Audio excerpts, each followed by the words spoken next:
With the success that Space Invaders garnered when it first came out, Atari then began development on a new type of space arcade shooter. Asteroids was released in 1979 and was considered revolutionary for its time by using what is called vector graphics, which in this game's case is just some white lines to simulate a ship and giant rocks. There is no real plot to this game, but your objective is to destroy all of the asteroids on screen. Like previous arcade games, the player has 3 lives, and you lose one if you are hit by an asteroid. As you begin the game, there are a few large asteroids, but as you shoot the asteroids, they gradually divide and become faster. To avoid being hit by dividing asteroids, you move by using 2 buttons that rotate your ship left or right, and you can use a boost button to move quickly across the screen. One very interesting thing about the movement is that when you reach the end of one side of the screen, you loop around onto the other side, which can be a helpful and strategic tool, but be careful because the asteroids can do so too and could kill you off screen.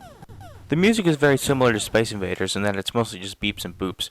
However, when you lose one life, the tempo of the beeps and boops gets a little faster, and by the last life it's very consistent.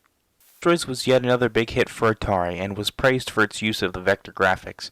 This would influence future games like Star Wars Arcade and even be the main selling point of the Vectrex, a vector graphics system released in 1982. It has received some ports like previous arcade titles, but they have all, for the most part, done a terrible job of simulating the graphics and control scheme.